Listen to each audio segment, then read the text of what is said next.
So welcome back to another episode of the Renaissance Room podcast. What's up? What's up? What's up? And I thought that it would be right to kind of come on and talk about women and more so like hold women accountable a little bit. Well, no, we're going to hold you guys accountable. But I wanted to talk about the emasculation of men. And that was a very lengthy podcast. I felt like my thoughts were just, so I hope you guys enjoyed that one. But when I think about the emasculation of men and I think about women and I think about what putting women in position to be educated and providers and all of those different things in their communities and how that set men back and how that really catapulted the coddling, right? How because our men have been emasculated from society, it put us in a position where we were really vulnerable as women. And we really kind of had to prop our men up and make them feel better for everything that they were deprived of, right? I don't think people realize, and I don't even think men realize the obstruction that the U.S. government has had in their lives, right? In their communities, the influence, the whole nine.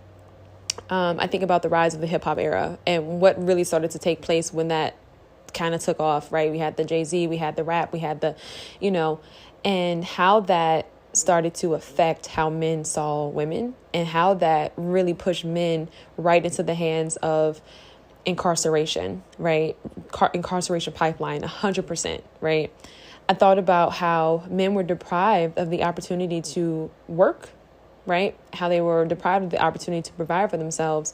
And then crack was introduced into the community, right? Alcoholism, all these different things. And I think that from that standpoint, women did begin to coddle men because our men were helpless. They were defeated and it was against us. It was a system, right? And there was nothing else that we could really do but be nurturing and try to hold them down in that space. And I think that that's where there's a lot of mourning. I would definitely say there's a lot of mourning that I have for my brothers and my sisters because that really changed our communities, and I don't think people realize that. We hear about it, but we don't really tap in and realize the effects. I know for me, even just in my own life, I look at my family lineage, and that's why I tell you guys all the time, life is your greatest teacher. Education doesn't always have to be you hitting the books, reading 300 books a year, though that would be great, because there's a lot of information in books that, that's why, let me just say this, there's a lot of information in books that aren't on podcasts, and people aren't really reading the books. And so that's why you have a lot of people who may be on the right track, but they don't really have the foundation to understand and really tell you guys how it really is in a simplistic way, So that's one thing, but that really affected our communities. And I don't think people realize it. And then moving forward, you got men who want to be entrepreneurs, who want to go out, let me go get this loan. Let me try to make this happen. And men are being denied for their loans, and so then you have mothers, you have women who come into place and they're like, you know what, I'll go ahead and I'll sign the loan, right? You can't get a car. I'll go ahead and let you use my car so we can make these things happen. And because men don't realize the obstruction that the government has and that the U.S. Institutions have had on them, right? They know about slavery. They know about, they have some understanding about slavery and they have some understanding about police brutality, but it's y'all don't realize just how much.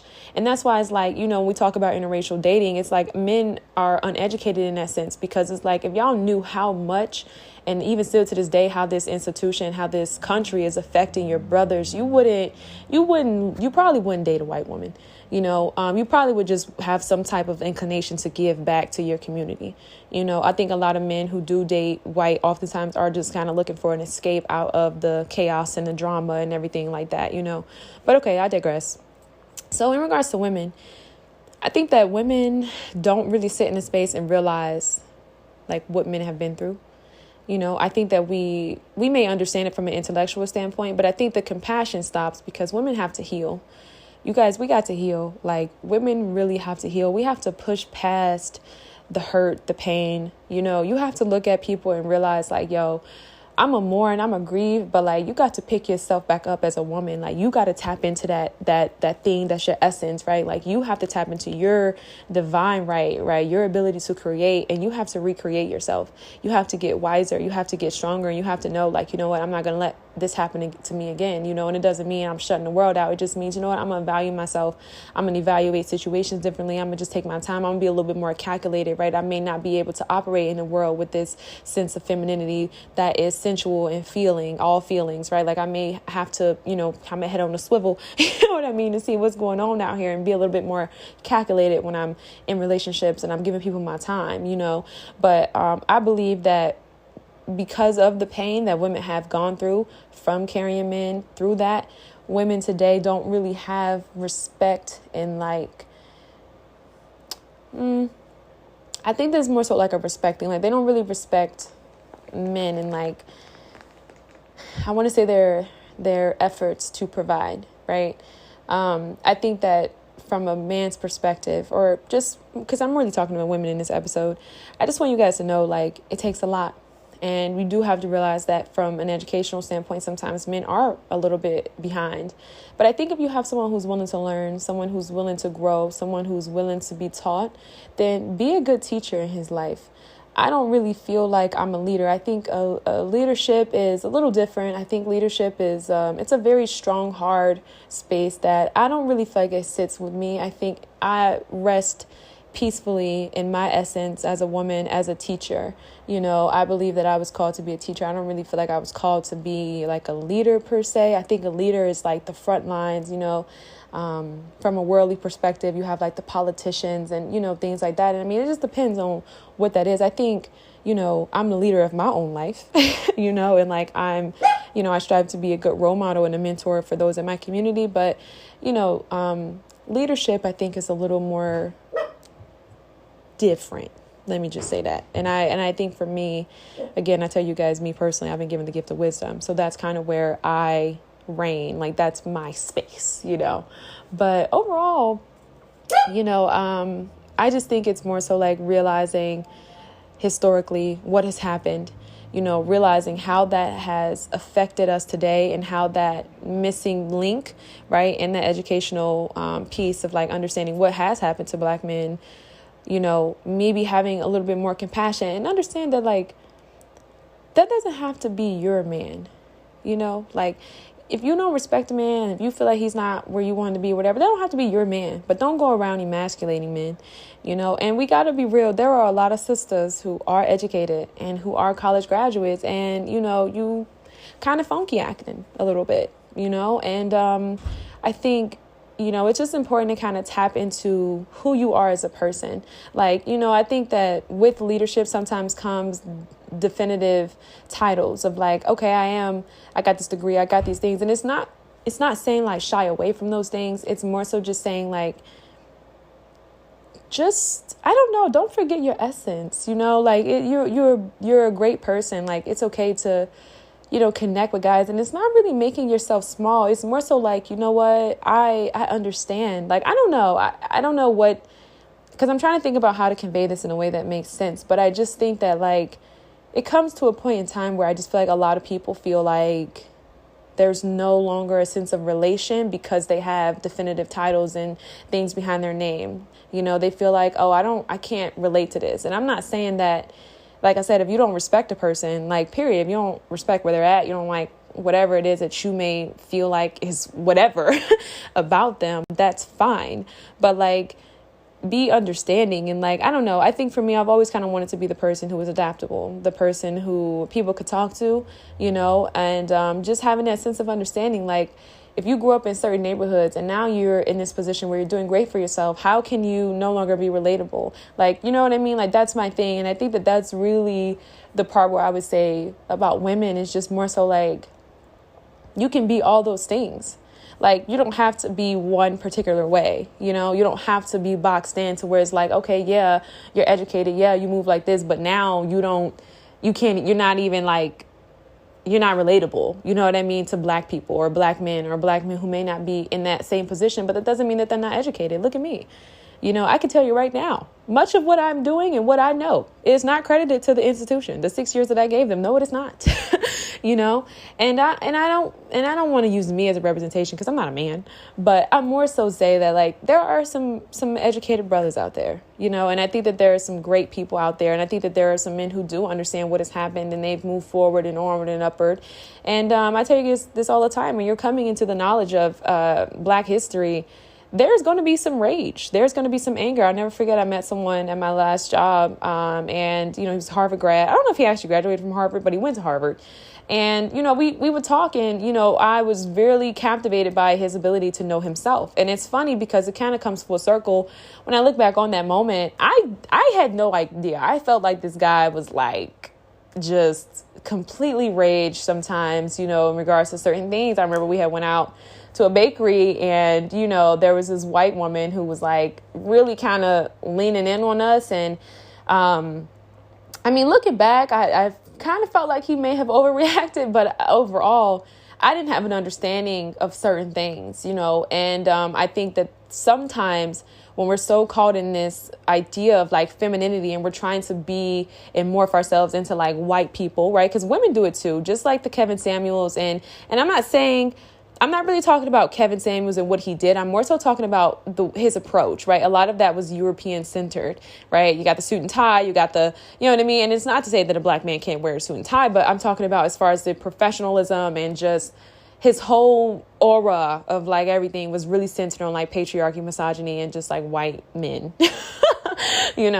And so sometimes, women can also take on those same type of roles. And it's like, you guys can be like the white woman, but in the sense of like, you don't like Black men, like you don't like them. Like, you just become this person and you don't like them. So I hope this podcast makes sense. I know that this was one that was a little bit like a chopping block. It was kind of like a little bit all over the place. I hope you were able to glean something from it. But overall, I would definitely say that women do have to kind of look in with themselves, look at themselves. I think this is also why it's so important for people to define themselves as Christ defines them. I think this is why it's so important for people to, really just kind of like define yourself by your spirit and, God's definition of you. Because, the world can have a way of giving you titles and accolades and things like that. And it'll just shift your whole personality. It'll shift your whole identity. And like, it'll just make you someone that you may not have even intended to be. It's very easy to start to feel like something different when you're like in a certain space. It's very easy to lose yourself, basically, is what I'm saying, when you start to acquire accolades. And especially as a woman, because we've been doing this historically, right? Like, men literally were not permitted to do these things. And I'm not making excuses. You guys know, I just told you straight up, like, we don't coddle men. We're not doing that. Like, we have to, every Black person has to realize, what? We've been lied to. We need to learn about our communities. We need to learn about ourselves. We need to learn about who we are. Period. No excuses. At this point, you grown. We done graduated. We done did that several times over. We're out here now. Like, life is welcoming us. Hello, what's good? So it's like we have to tap into that. And then we also have to just understand that, like, at the end of the day, you gotta realize, you gotta check yourself as a woman. Like, how do you feel now that you are in this space? What are you feeling like? What do you think of a Black man, who has dreads or, is of a certain type of look? You know what I mean? Like, what do you think of him? Because that's your people. Like, that's, you know what I mean? And I'm not saying date Pookie and Ray Ray. Like, come on now. Y'all know we way beyond that. But just in case you were thinking it, I'm letting you know that's not at all the stance in which I'm taking. But I'm just saying, like, a lot of people get up and it's like, you guys just don't really want to tap in anymore. You don't really want to be a part of your communities anymore. And I don't really feel like that's, I'm all about exposure, 100%. I'm all about, becoming and so forth. And, I know a lot of times we talk about interracial dating and things like that. I do feel from a Black man's perspective, oftentimes is rooted in financial status and more of a political statement. But I will say with Black women, Black women do deserve to be happy. It has been a very long fight. And, I'm not like, it's not really a double standard, because I think that Black women are the least likely to interracially date. We know this. Sisters would rather do it on their own than to date, outside of their race. But I would definitely, if you're interested and you feel like that's what you want to do, then I wouldn't really shy away from that. I think that like just being a woman is just the ability to be a woman is a very beautiful thing, and though we are aware of everything that's happened in our community, we can only do our best in our part to educate, to enlighten, and to, teach our sons. We can't really go back and rewrite history. We can change the things that we do moving forward, but it's not really our responsibility. I mean, if you're single, it's not your responsibility. If you have a husband, then you kind of got some responsibility to like uplift your man and like, help your mans out. But if you're not in those categories, then, you have the ability to rewrite and to correct. My only thing would be, sometimes dating white people, it pains me sometimes because it's like, yeah, you're cool, but they don't really want to get down with the other black folk. Or it's like, you're cool, but I don't want to really hear about your issues in your community or the way you feel about certain things, and I think that that's very rare to like meet a man who wants like a person who's of another race who wants to kind of sit and hear about, the things that you may be passionate about in regards to education and Black history and just, it's not even really Black history at this point. It's just education. Like, you're educating yourself on your community and they might not want to hear about certain things like that. Sometimes that can be seen as like quote unquote masculine or dramified or, and it's not seen as like soft and feminine and agreeable, right? And all these different things. And so, that's something to take into consideration. If you feel like that's something you can kind of just study on your own time and put behind you, then go for it. I think, like I said, being a woman and being able to feel safe and seen and be vulnerable and cared for, all those beautiful things, like that's beautiful. I'm definitely not opposed, but I also know who I am and I'm passionate about Black people and Black history. And I have a profound sense of love for myself and for my people. Okay. So for me, it's like, it's a little different, it's a little different. But like I said, I think my thing is always like that raising concern of like, is it just me who has a space in your heart or, do you really understand and do you really respect and like, like that's kind of like my thing. And I'm, like I said, I'm not a warrior. I wouldn't even consider myself a leader. I'm more of a teacher, but it's like, do you respect that? Do you like that? Sometimes like, again, Dante Stewart, great. I really like his philosophy on a lot of things, but he talked about how, talking about white supremacy and racism is oftentimes viewed as worse than the racism and the white supremacy in itself. And I thought that was so profound. And I think that sometimes, people want you to kind of put a muzzle on it, and it's like, just go along, just get, and it's like, to me, that's not, I don't feel like that's real, like how could someone date you, but not like, I think when you choose a person, like you're choosing all of them, you know what I mean? Like you're choosing their family, you're choosing their culture, you're choosing all of them, you're choosing them, their dreams, their personality, their aspirations, and you're also choosing their family, their background, what they come from, and then you're choosing their culture. So, those are just type of decisions. And I personally, I feel like it's one of those things where you really have to you have to tap in. You have to really tap into that. I'm sorry, y'all. I'm dramified. Okay.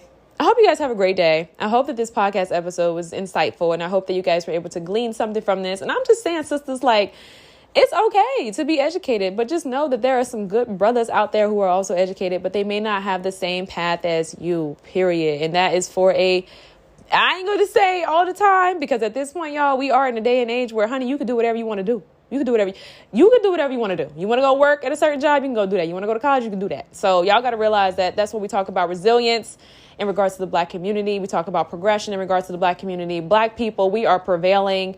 The shackles, God is here. Okay, God is here. God is with us. And it's possible now, so there's no excuses, right? We're not coddling men. But check your attitude and check how those European customs and those environments have shifted your mindset as a woman. Let's be real. And, how has it made you feel towards your brothers? Peace.